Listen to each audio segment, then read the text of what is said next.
Very good. I'm just going to welcome everybody to the AAPI Heritage Month event. This is a panel discussion. It's called Perspectives of AAPI Leaders in Academia. Those of us who are joining in person, we have access to some of the best looking wraps I've seen in a while. So if you're joining on Zoom, I just wanted to tell you that you're missing out on something gastronomically wonderful. So for the perspectives of AAPI leaders in academia, we have four leaders at the University of New Mexico Health Sciences Center today. The first leader we have is Anisha Asundi. Anisha is a DEI program director in Project ECHO. She's a racial and gender justice advocate and higher education professional who's passionate about advancing evidence-based DEI. A few fun things about her. She's worked at Harvard Kennedy School of Government, if that can be fun. And she's been a board member and member lead with the Asian American Resource Workshop in Boston. So Anisha has worked pretty much in all parts of the country. We're so grateful she's chosen to be here at Project ECHO. The second leader we have is Judy Cannon. She's an associate professor. Judy is the only PhD here, which is really wonderful. She obtained a BA from UC Berkeley, and then she joined the faculty at the University of New Mexico School of Medicine in 2010 after completing a PhD in immunology from the University of Chicago. She also squeezed in an MS from San Francisco University. And she's now an associate professor in the Department of Molecular Genetics and Microbiology with a secondary appointment in pathology. And the Cannon Laboratory studies immune response, focusing on how T cells function to clear infection. So thank you, Judy, for joining in. So the third leader we have is Pankaj Vora, the only associate professor.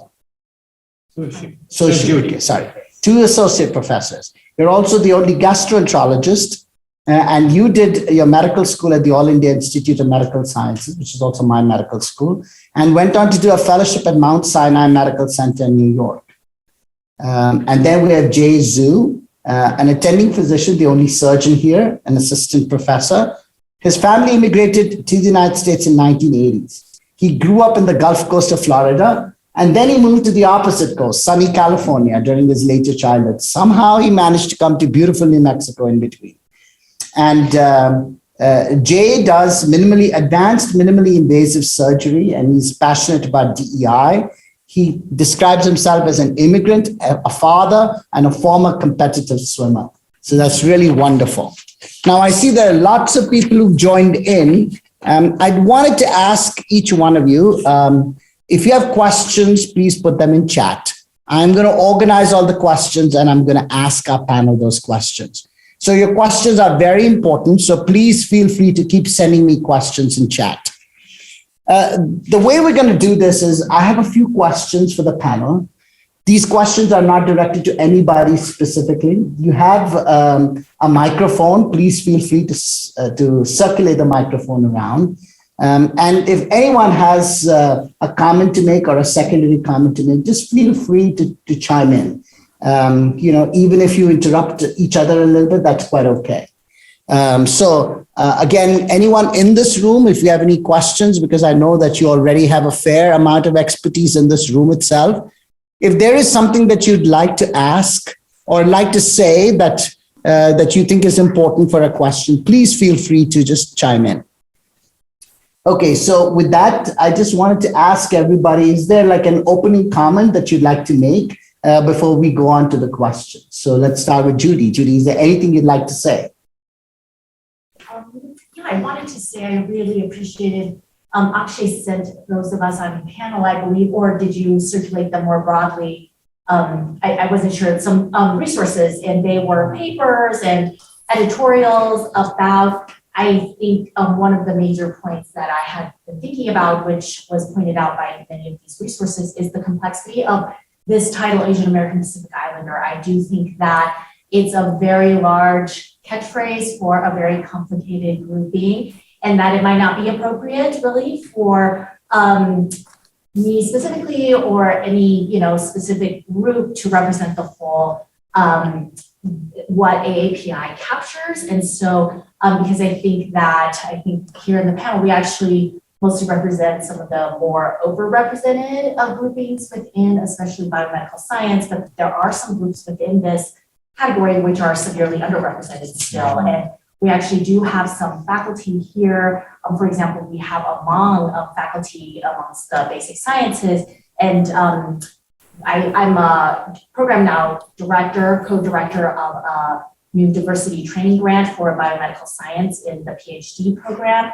And one of our new students is also Hmong, and she said that as far as she understands, he may be the only Hmong PhD, at least in the neurosciences, a group that is, maybe in the thousands or tens of thousands. And so I do think that, to me, that really reflected that, well, my experience is not going to be the same as Dr. Vu, who is, who is in the same category as me. But just a little bit, I didn't say much about my personal background. So I'm also an immigrant. I moved to the States when I was 7 with my family from Taiwan. But I grew up in Utah, which was, I was saying this recently to this group of students that were training that I think I was the only Chinese family within about 30 miles that we know of. And so it was a very, different upbringing. Then I moved to California, which was just so eye-opening when it was to have grown up in such a predominantly white place, and then to go to a place that was so diverse, especially with this Asian American Pacific Islander group specifically, and I really got to know sort of that diversity, and that was really a wonderful experience. And so I'm really glad to be here in New Mexico, also extremely diverse, even if not necessarily in the Asian American group, but that I've come to appreciate how different it is to grow up in a place where really you don't see very much diversity versus a place where you do. Thank you. I just wanted to point out there was an excellent talk by Dr. Islam last week, and she pointed out exactly the kind of diversity that exists within the AAPI group and pointed out the Hmong group as well. Anisha, would you like to make some opening comments? I don't think that works, does it? But I can hear everybody clearly. I just want to make sure that Lauren says they can hear us all clearly. As long as the light. It's flashing green and red. Oh, okay. So I don't know what that. I think it means it's like calibrating. That just means you speak loud. Okay, is that working? No? Okay, I'll just speak loudly.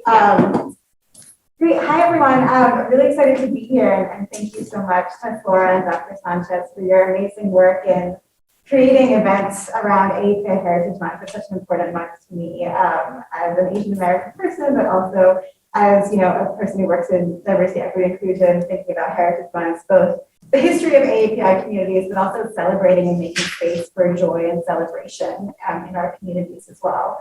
I think when we think about Heritage Months, we think about our terrible histories and the things we've gone through, but also really wanting to make space for just joy and celebration of, like Dr. Cannon was saying, about the diversity of our community as well. In terms of my work and perspective on this, as Dr. Sood mentioned, I am a community organizer in Asian American communities. And that's where I really got into and interested and politicized in terms of diversity, equity, and inclusion. I worked in the city of Boston with specifically Southeast Asian communities around fighting fighting displacement in the forms of gentrification and deportation. And it was an amazing experience to do that community organizing work with folks in working class communities in Boston, but also, being part of an elite university like Harvard, really understanding more about the nuances within our community, like Dr. Khan was mentioning, the diversity within our community. And also something that's really important to me is thinking about the structural change. So what are the ways in which institutions and organizations can better support AAPI students, staff, and faculty? And I'm not a faculty member, so I'm very much looking at this from the staff side. I'm happy to discuss with folks today the ways in which institutions like HSC and UNM can better support AAPI students, faculty, and staff. Thank you, Anisha. I was just going to ask everybody, please use first names. So it's not going to be Dr. Khan, it'll be Judy. So let's ask Jay. Jay, would you? It seems like the microphone does help, according to Andy. Okay, let's see if the microphone works, Jay. All right, well.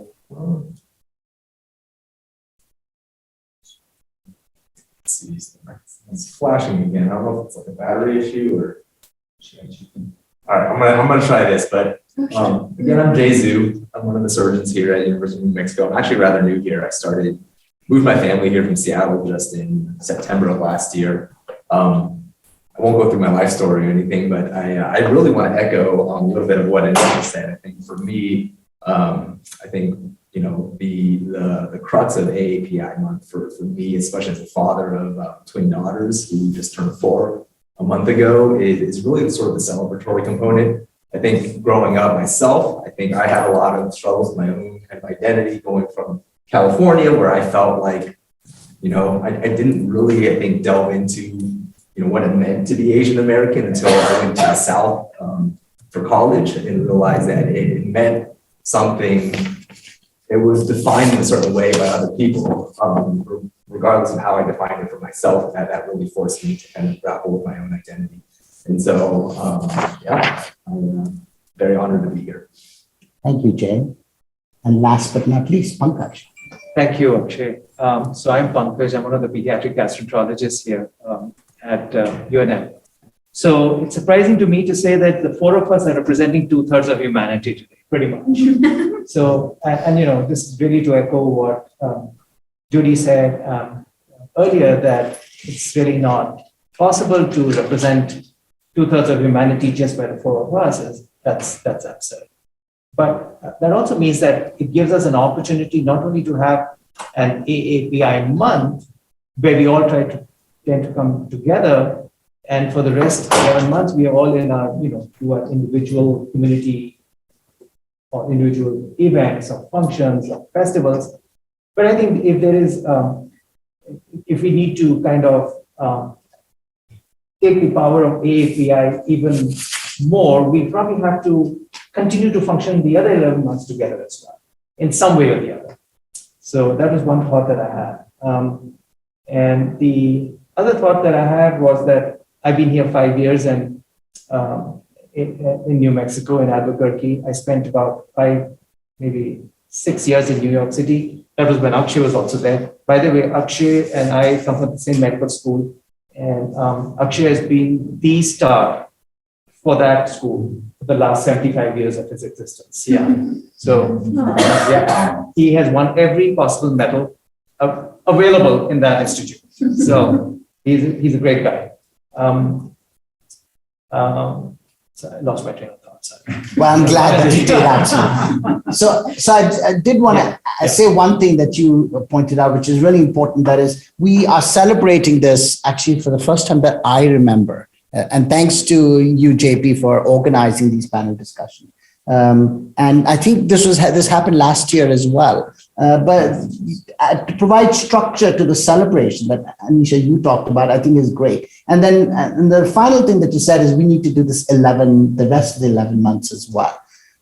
So the first question that I want to talk about is to build on what Judy said, that often AAPI is called a model minority. How true is this? And is this stereotype unrealistic, or more importantly, even harmful for AAPI students, such as those at the University of New Mexico? Remember, any one of you could choose to answer that question. And if anyone within our physical space would like to answer, or in the virtual space would like to answer, please do so as well. So the question is AAPI truly a model minority? And is the stereotype unrealistic or even harmful to AAPI students?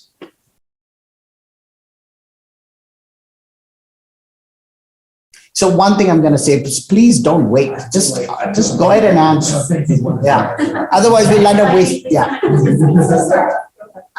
I think this is where one harmful aspect of it could be the overall grouping. Like I said, some groups within the AAPI category are severely underrepresented, actually, including the Pacific Islanders. And so that I do think thinking about all Asians as one group can feel like we lose that perspective, and that the focus then taken away potentially from certain groups that are underrepresented then removes some of those supports that we could potentially give them.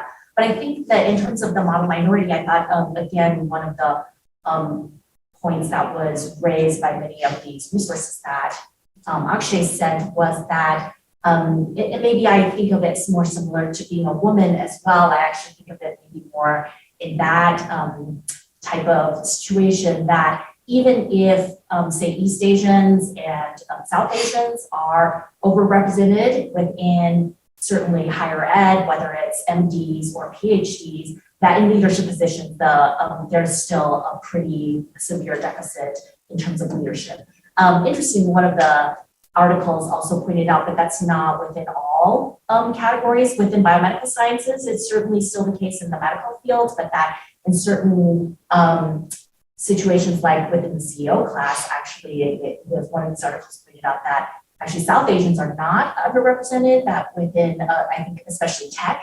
And so that, again, I think that brings up this complexity, so that when we want to, say, promote and support students as I think most of us are interested in leadership positions and want to, and how do we support then ourselves and our colleagues and our students in, because I guess the one downside to thinking about the model minority is, oh, you're doing fine. You're doing great. You actually don't need anything from the rest of us. We're going to reserve our mentorship, our resources for groups that we think of as that don't need as much support, but that actually may not be the case. So you're doing fine. That can really be harmful to a student. Do you want to add something to that, Anisha? I know Pankaj wants to say something too. Yeah, so absolutely, I agree with all of what Judy was saying, and I think it is important to think about resources as well as DEI resources specifically that are being targeted towards API folks. As Judy was saying, there are very limited resources. There's limited research being done in our communities because of the model minority myth. And I think another way in which this myth is really harmful is that it creates this perception of the AAPI community as being a wedged community, which folks might have heard. And this is just in terms of our kind of envisioning of equity and justice more broadly for all racial minorities, because Asian Americans and Pacific Islanders are seen as, a community that has overcome racism, has overcome discrimination, have been economically succeeding, and have higher educational attainments. The perception of other folks becomes, why hasn't this happened with the Black community or with the Hispanic community or the Latino community? And I think that is a really harmful narrative to posit in any sort of work towards equity and justice or diversity and inclusion, because I think we are in this fight together. So, this work should be done in solidarity with other communities of color. It shouldn't be this perception that there's a zero-sum game between, the Black community and the AAPI community. It should be that we are all thinking of the best interventions that will bring all of us up to speed, bring all of us kind of to the same starting point. So I think that perception of a wedge community can also be really harmful and really diminishes the work that has been done, within AAPI communities to advance equity and justice for all. Anisha, you mentioned a very important phrase, wedge community. Now, a lot of people understand that phrase, but many don't. Can you define the word wedge community? Sure. So in terms of being a wedge community, like I was mentioning, it's the perception that AAPI communities have been able to overcome, structural racism. They haven't needed structural interventions, policies, research being done in their communities to attain, high levels of class status or socioeconomic status or high levels of educational attainment. So people perceive them to be kind of the model minority, right? They've kind of overcome all these issues, and they're used as proof that other communities of color can also overcome those issues. Like I was saying, the Black community can overcome their issues if they just pull themselves up by their bootstraps, because the AAPI community has done this. So maybe this is going to be a radical term, but I like thinking about the wedge community and the model minority myth being used as a tool of white supremacy to really pit communities of color against each other. Thank you. I just want to say there's a very powerful thing that Andy has written. He says the wedge community concept resembles the apartheid system of historical South Africa or the US South during Jim Crow. I think, Pankaj, you wanted to add something to this. I think most of it was actually already spoken. So the model minority, sometimes I think is akin to privileged minority as well. And I think of them as equal terms. And I did ask Dr. Islam, I think she was the first speaker who came from New York. Yeah. about this, about privileged minority. And I said, well, how does this go against us? And she says, yes, it does go against us. But then what you have to tell people is that within the AAPI, like what we've been saying, there's a huge number of people and they are all not being represented the way they should be. So you can't club everybody together in that category. So that was one thought I had. The other thought was, one of the papers, Akshay, that you sent, and it was discussed previously as well, was roughly 23%, 24% of the physicians are of the AAPI and the leaders are in the 3 to 4% category, if I got those numbers correct. So the question I really have is that what was the number of physicians, or what was the percentage of physicians of the AAPI category in the year 2000, 22 years ago? Because in the health system, the hierarchy works maximum in the healthcare system, I think followed by politics. So if you say that the AAPI constituted 23% in the year 2000, and currently the leaders are 3 to 4%, we have a lot of catch up to do. So I'm glad we're talking about it. But if that number was, let's say, 8 or 10%, and we are 4% today, then I think we've taken a lot of stride in that. So, and I think what is happening in, let's say, some other parts of the world, and one example is Britain, UK. If you look at the top folks of who runs that country, it's mostly people that belong to this group of people, because they started immigration much before US allowed the immigration to happen. So a lot more. I'm talking about India now. I'm from India, so I'm talking about India now because I know about India. A lot of immigration for Indians started soon after we won independence from the UK in the year 1947. So they were already ahead of the game versus those coming to the United States much later. Now, you pointed out technology, and if you look at the top 8 or 10 tech companies in the country, and perhaps in the world, a lot of them are led by AAPI, because technology is only 30, 40 years old. And these folks were already here or were ready to jump and get into the country. So I think it's really important to talk about leadership and improving that number from 3 to 4% to maybe 20%. And I'm glad we're talking about it. We need to make the rise, but we need to go and look back at the history of it. So I'm going to go to the bamboo ceiling in a minute, but I really want to go back to this issue about students. Asian American Pacific Islander students, and Judy mentioned, are often told, you're a model minority, nothing is wrong with you. And how does that hurt these students is the question. Does anyone else want to answer how it hurts these students? Andy says something very interesting. Andy says the supports are unevenly applied. You mentioned Hmong. I could really add Bangladeshi, Nepalese, Bhutanese as well. And then on the other side, it puts some members of AAPI into pretty boxes. And then Andy calls them prisons. But I think one of the biggest problems is, and Judy, you mentioned that as well, is that the focus on mentorship doesn't happen when you consider a model minority. And that is a very big issue. So I'm going to go on to the next question, which is about the shortage of mentors of the AAPI group. Did you want to say something to this, Jay? Oh, no. So AAPI students tend to seek out racial and ethnic concordant mentors. Unfortunately, there's a severe shortage of racial ethnic concordant mentors belonging to the AAPI group. So what advice would you give AAPI students when they're seeking these kind of concordant mentorships? So the point here is that mentorship is not being offered to these students that frequently, and these students themselves are looking for racial ethnic concordant mentoring, and that may actually be harmful as well. So what advice would you give to these students?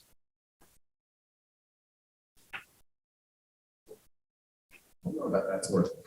But we can. I know it's almost like a psychological problem. It's not helping the room, but I think it's helping us too. Is it? Okay. So in the Department of Pediatrics, I'm going to talk about pediatrics because that's what I know more about. There's a pool created every year and it asks the question, do you want to mentor peers, faculty, students, fellows, and a lot of us do say, yes, we are happy to mentor. And likewise, the students who come in or the new faculty that comes in are told that you have a panel of peers available.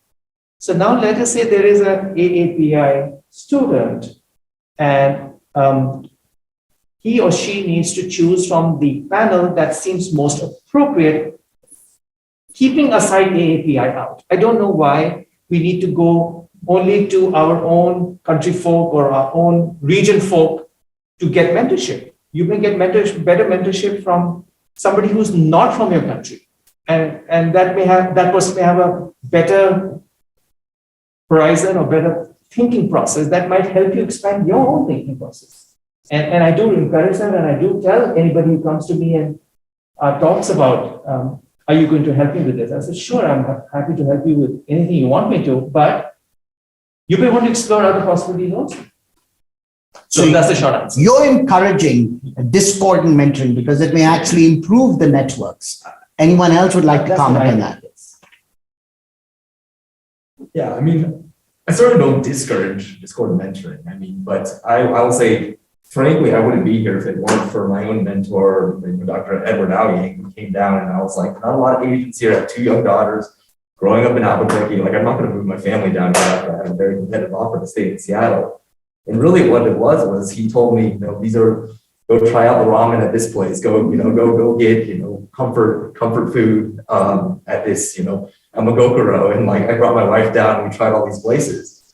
And I think that's where it really makes a difference, because I think culturally, I think we all, from a professional standpoint, want to advance and understand that, you can't be, insular, but there are cultural things that you want to know, where to take your family and where to have the important things that you value outside of work as well. And I think having ethnically concordant mentors and AAPI mentors is really valuable from that standpoint.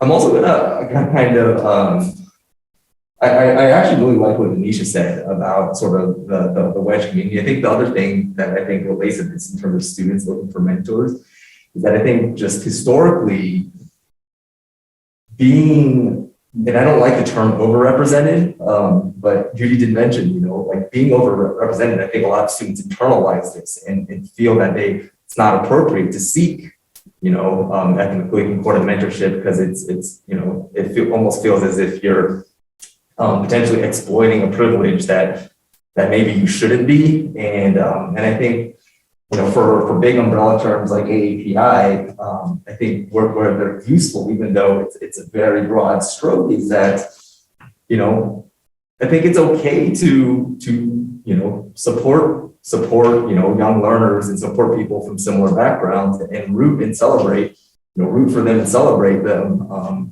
in ways that I don't think we've done well, we've done a good job of in the past. Thank you. Judy, you have a point to make. And I think this is where I think one place where I'm not good for even a concordant learner is language barrier, which I think is real for many more recent immigrants, and that often they do need more support in terms of really functioning, professionally. Like you need to write, very fluidly. For me, it's all about grant writing and paper writing. And sometimes these students will need additional resources. And me, basically as a native speaker now, having grown up in the US, I don't have those resources. Or I know other students' real barriers are visa issues or, issues with immigration. And that I do think that having concordant mentors would be very important because those of us who don't deal with those types of issues can't help, in a real way, and that they do need people with whom they can. But I think sometimes it can provide a barrier. I know that at least for the Chinese population, sometimes because of the discomfort with language that they only seek out then the mentors or laboratories or networks that are where they can speak their native language, which can be a barrier, because that really limits your network.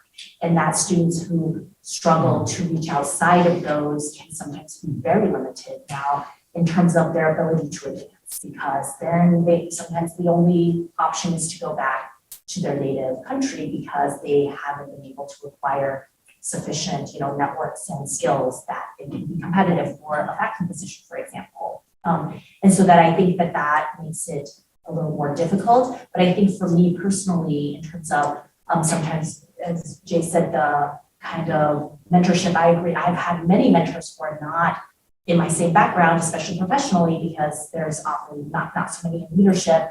But that moments in which it comes up is, my parents live with me. And so, in terms of trying to balance that kind of professional and personal, that's not common for anyone within the US to have, but it's more common for people who have immigrated or come from different backgrounds for their parents to then come. And, so you're trying to manage all of that. So I felt like, child raising, I could talk to a lot of people about how to manage being, say, a mother and a professional, but being a daughter and having to deal with Asian parents who actually physically live with me and having to, manage all of that, that's not as typical. So, I do think in certain situations, it's more important to see how people who might be going through some similar circumstances, but maybe they don't have to be Chinese. I mean, they could be South Asian. I think that, in different groups that have more similar backgrounds, you could still seek others out, but, sometimes maybe not within groups that hold leadership positions, unfortunately.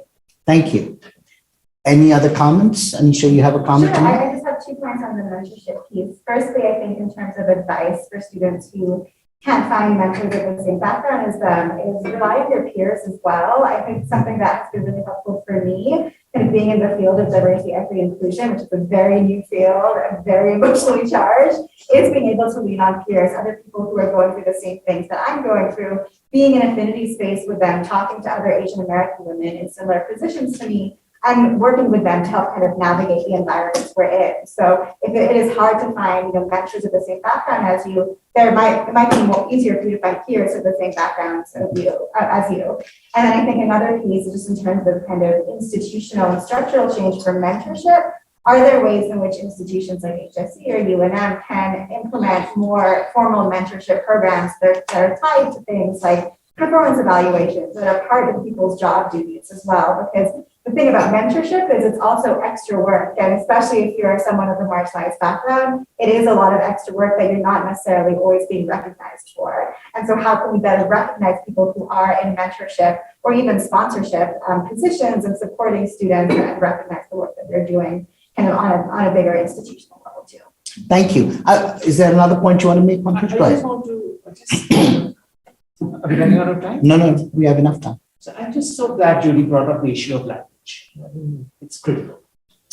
And I think if you are going to stick to your own community, that's when we are being told about privileged minority. If you guys are sticking together, you guys are talking in your own language and not assimilating with us. I mean, I've heard that. And I've been told that this is what you guys do. And I think one of the ways that we can get this image out is for us to try and also assimilate. And if we don't know the language, I think it is our duty to learn the language so that we can communicate better, because sometimes that's where all the problems begin. It's just not lack of communication, it's just miscommunication. To that, I'd like to add vocabulary in medicine. Learning the vocabulary of medicine is the hardest part, particularly if you're an immigrant. So it's beyond language, learning the vocabulary. So I want to just summarize this very important issue. It seems that career support may in fact be better obtained from seeking mentors that are racially, ethnically discordant. And yet psychosocial support may be better obtained through racial, ethnic concordant mentors. Jay, you said about ramen noodles, but Andy says the same thing. When someone comes from outside into our community here, the first thing their spouse and their children want to know is how would they integrate into the larger community, and something that the mentorship can really help with. So psychosocial support is very important. We also learned about the language the vocabulary in medicine. We also talked a little bit about this weak immigration status, which many people don't even understand. When I sit through faculty exit interviews, a lot of AAPI faculty talk about this weak immigration status being a very big problem towards, for their career growth. But I'm going to go on to the next question, and this builds on this question. And the question is, this question actually dispels the model minority myth to some extent.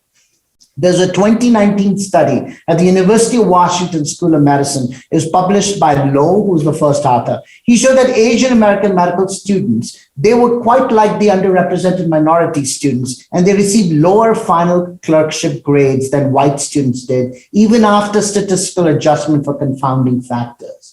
Again, indicating that there are certain factors that are playing with medical students of the AAPI background that are very similar to the other racial, ethnic, underrepresented minority students. And so the question I wanted to ask is, what could those factors be, and what can medical schools do to address these disparities? Again, it's open to anybody. Judy, you wanted to answer. So I do feel like, so I'm married to an American, 6'2" white guy who's very tall, athletic.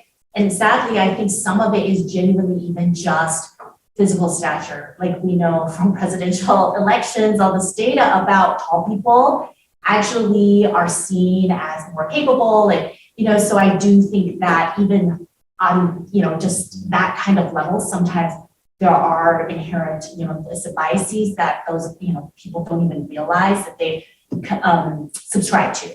And so you start there, but then you have some cultural types of attitudes. I think that, again, the minority often is, you sit and you listen and you do exactly what's asked of you. And in fields where the thought that you need more, thinking outside the box or creativity or some of these terms that are then no longer seen or applied to some groups, and I do think Asians often fit into this category or seen as not creative, not, capable of thinking outside the box.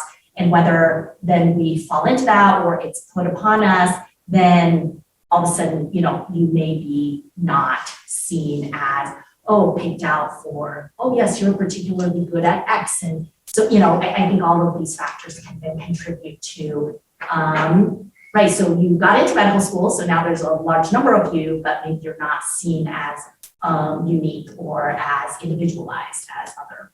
Well, Judy, I'm going to add to that the lack of assertiveness. So a lot of AAPI students, they continue to retain the culture of deference. And so the lack of assertiveness translates into a lack of capability perception. I'm sorry, you wanted to add something to that? Yeah, I want to pick up on Judy's piece about unconscious bias and to your question, Akshay, around what are the ways in which we can overcome that unconscious bias. So I'm less familiar with the clerkship grading system. So I had my sister, who's a South Asian physician, send me her clerkship statement so I could read through them. And something I was seeing a lot is there's a lot of gendered language in those assessments, right? Her grading, her assessments were saying that she is more caring. She's a team player. She's very collaborative.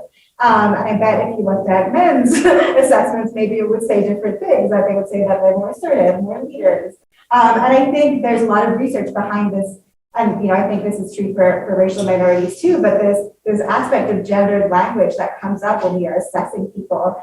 And I think it's because performance evaluations in general, whether it's in med school or elsewhere, are very subjective by nature. So what are the ways in which we can kind of train evaluators on this aspect of unconscious bias? And so I think training is one way we can think about this, whether it's training evaluators on things like gendered language and asking them to kind of avoid that language or think more critically about why you're ascribing that language to certain groups. There's also issues like recency bias when you're writing an evaluation, typically what you're assessing that person on is the last incident you had or like conversation you had with them that in your mind. And so a way to go around that is maybe having more consistent evaluations across time that are shorter, that give more real-time feedback. So I think in terms of evaluation processes, and I'm curious if this would apply to the clerkship grading system or not, because I know something that really influences unconscious bias is the lack of time, right? We are constantly making shortcuts in our mind around groups, around people, around their experiences and identities.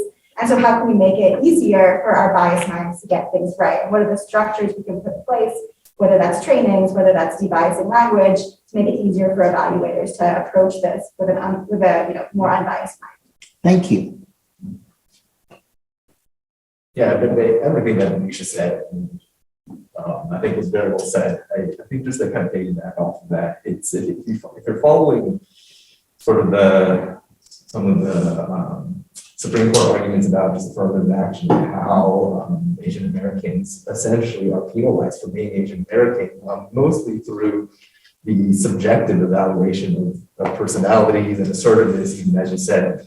I think that's a lot of, I think that is part of the issue, is that leadership looks a certain way to a majority of people. And I want to push back even a little bit on what Pankaj here said about assimilating. I mean, I think there comes a certain extent where, assimilation becomes sort of, an eraser where, your own strengths aren't being exemplified and magnified because you're not assimilating to what leadership is supposed to look like for the white men who have defined leadership in the past. And so I struggle with this all the time. I mean, I have very much assimilated both in language and the way I behave and act and dress as a surgeon to ascend the structure and hierarchy. And then now sitting sort of atop this structure that, it's really challenging to think about how we can deconstruct this in a more equitable way. And I think part of that has to do with recruiting a more diverse faculty so that the way people are subjectively evaluated, the people, how we sponsor, learners and people rising up through an institution is more fair and just. Thank you. Pankaj, do you have anything else to add to that? Not really. I think what has been noted is that this is mostly in the surgical specialties. This has happened at UNM as well. And I think last year or the year before that, an email came out about this from the leadership here at UNM, wanting to address this issue. And it's just a question of more AAPI or more diverse groups getting into the surgical specialties, and I think it should settle down. So let me summarize this discussion. We'll move on to the next question. There were issues that were discussed about we have stereotypic visions of capability, stereotypic visions of leadership. We also heard that unconscious bias training is going to help.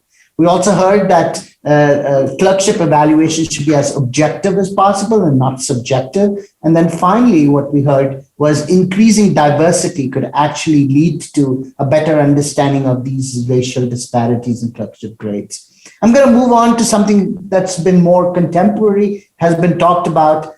AAPI workforce has difficulty talking about issues of prejudice. The Black Lives Matter movement and the COVID pandemic prompted many AAPI physicians to talk about anti-Asian hate, including those from their own colleagues and patients. In fact, we just did a study the last few months, and an Asian faculty really talked about how she was subjected to anti-Asian hate. And this is at the Health Sciences Center. And what's interesting is that particularly people of Chinese origin, East Asians have been subjected, but really the anti-Asian hate in the face of the pandemic has gone to other Asian groups as well. So it is really quite broad. And the question that I wanted to ask you is, what actions or steps would you recommend for AAPI faculty and their allies to address this discrimination?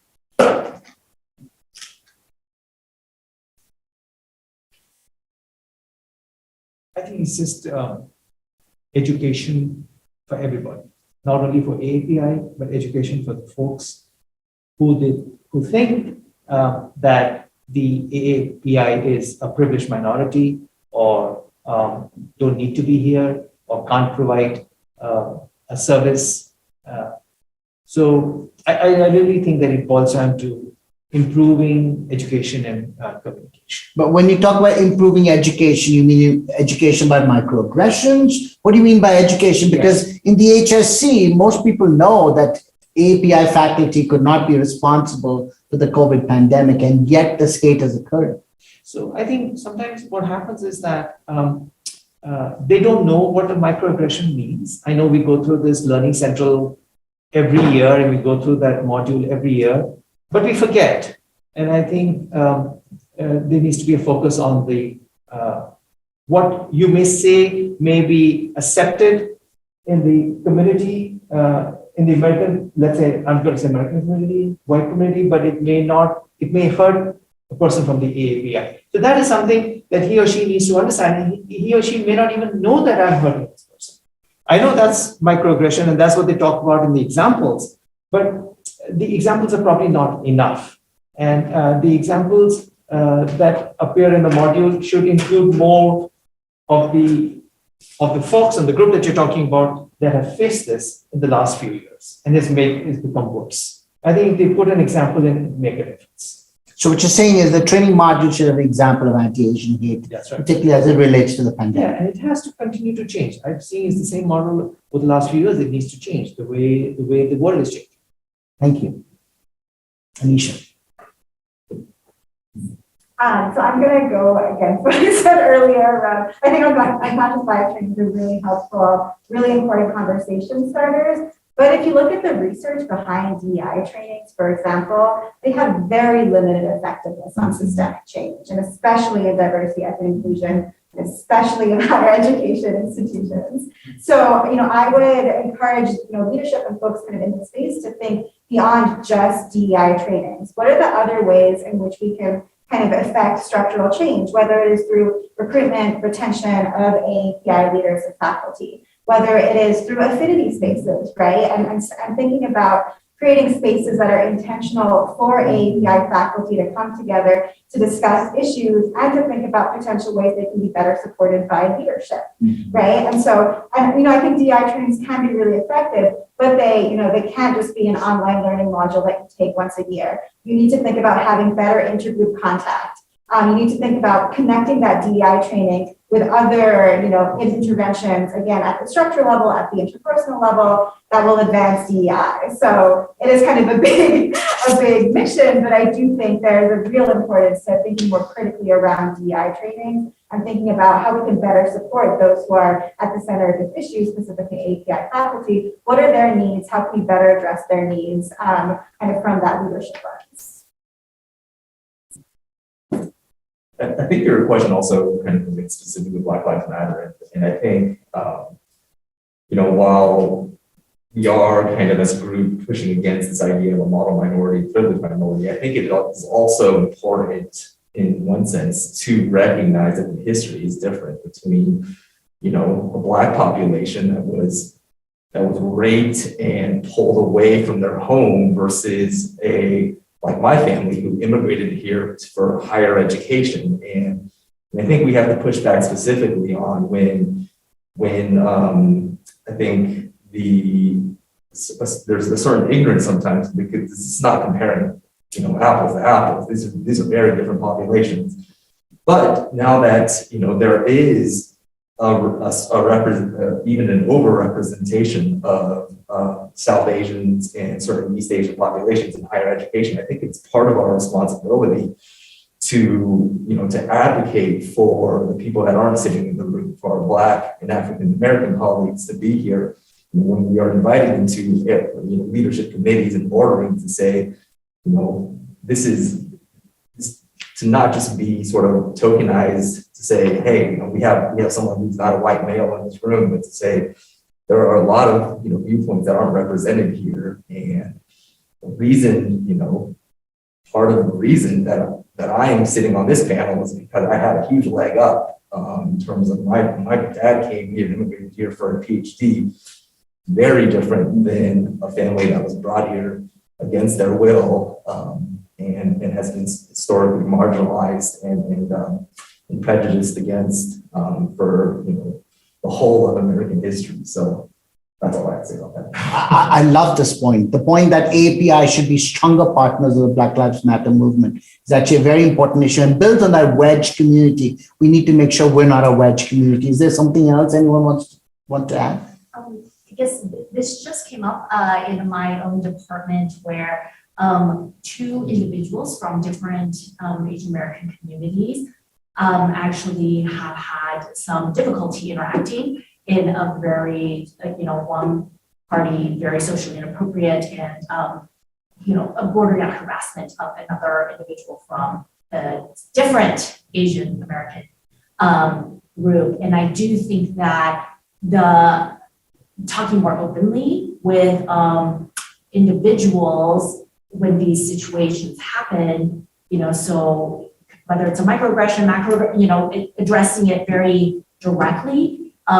The person who was being harassed in this case, I think took it for a long time without saying anything, thinking, it's just, I'm going to brush it off, it's okay.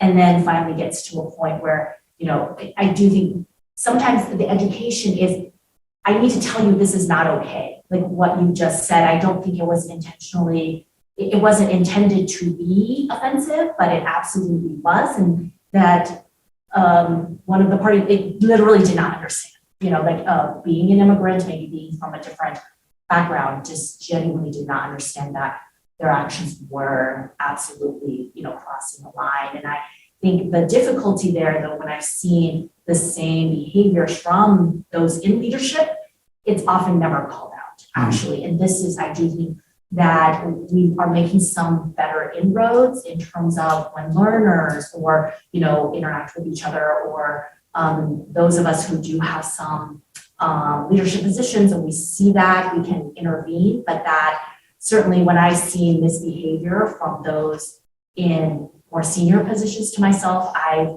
very rarely seen it called out as inappropriate or any kind of corrective action. And I do think that's part of the problem with the hierarchy, is that often those in leadership positions, even when they are not only not demonstrating leadership in terms of promoting inclusion or appropriate behaviors, but when they actually behave in inappropriate ways, that's absolutely tolerated and not, discouraged or not publicly, called out as this is not okay, then it just continues, this whole thing just continues. And I do think that's a much more difficult problem in my mind to address. It's like, well, I'm not going to call it out because that person's senior to me and I'm not going to take the hit on my career. But when people then, in leadership positions don't do that, then it just perpetuates. Let me summarize this because I want to go on to the next very important question. So what I heard is that leaders particularly need to address discrimination bias.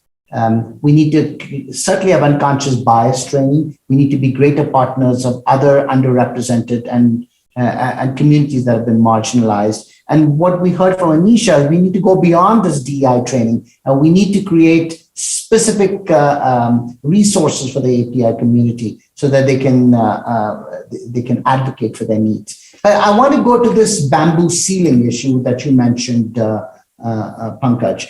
You talked about the fact that 23% of all physicians are of API descent. 20% of all medical students are of API descent, but there's virtually a handful of deans. There are only 2 deans that I know of who are of API origin in the entire country, and about 6% are professors of API origin.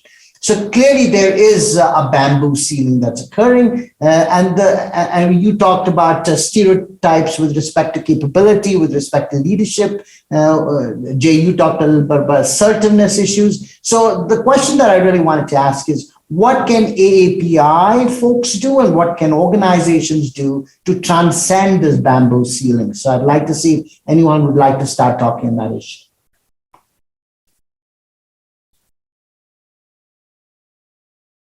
Actually, I think Pankaj here had the best point, is that I think we need to be better organized and be a more cohesive community the other 11 months of the year.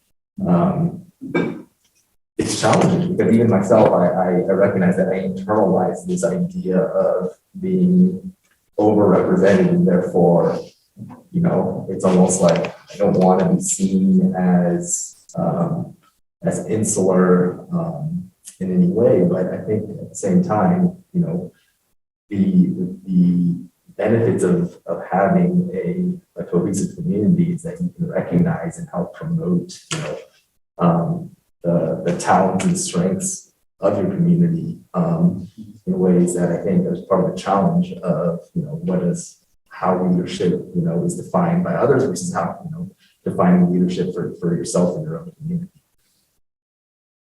Thank you. Anyone else would like to make a point about how to transcend the bamboo ceiling? Well, I would just add, I want to say thank you. I really appreciate all your perspectives and what you contribute here to HSC. And I think one of the things that I often talk to colleagues about is that think about if historically Black colleges and universities and medical schools didn't exist, right? Many of them were actually de-accredited during the Fleckner report, but we still have 4 to 5. If we did not have those 4 to 5, we probably wouldn't have many of the current senior leaders who are African American and Black in many medical schools across the country. About 40% of physicians, African American and Black physicians, have had a touch moment with like Howard or Morehouse or Meharry or Drew. And I think that along the lines of still aspiring to serve in senior leadership within our own institutions that we graduated from and work in, what does it mean to start our own medical schools, right? Not in our native countries, but within the United States. Right? I mean, nothing as another opportunity to really heighten and maintain cultural identity and cultural integration and leadership development. That was the case, that has been the case for the historically Black colleges and universities. And now there's a movement to expand HBCUs or add more HBCUs to start medical schools. That was the case for the Jewish community, starting Albert Einstein College of Medicine in the Bronx as part of Yeshiva. But I just put it out there, right? Because at some point, sometimes we need to take our money and invest in our own communities. Very nicely said. As another example of an opportunity. Thank you. I know it's 1 o'clock and I want to wrap this up, but there's a very important point that Mingli Wang raises. And she says that DEI work needs to be valued as much as, say, grants and manuscripts are, or you know, clinical RVUs might be. And that's a very important point. Certainly the minority tax data is indicating that people are doing a lot of DEI work, which is very important for themselves, as well as for their communities and organizations. And when it comes to promotion tenure committees, they do not take into account DEI the same level as, say, grant dollars might be. And maybe thank you for that suggestion. I want to just summarize the last discussion we had. I want to start by saying that AAPI communities need to invest, for instance, in leadership programs and medical schools that would advance the AAPI communities. I heard from Jay that AAPI needs to create inter-AAPI linkages, and Jay, you recognize what Pankaj says, that this AAPI work has to carry on the rest of the 11 months of the year as well. So with that, I just want to thank our panel members, Judy, Anisha, Jay, and Pankaj, for being excellent leaders and great panelists. I also want to thank the Office of Diversity for giving us this platform so that we could actually discuss this really important and sensitive discussions on the AAPI Heritage Month. So with that, I just want to thank everybody who joined in, and I wanted to tell you that we have some excellent wraps that are still left over. So if you plan to come in, please do so. Thank you, everybody. Bye-bye. Thank you, Flora.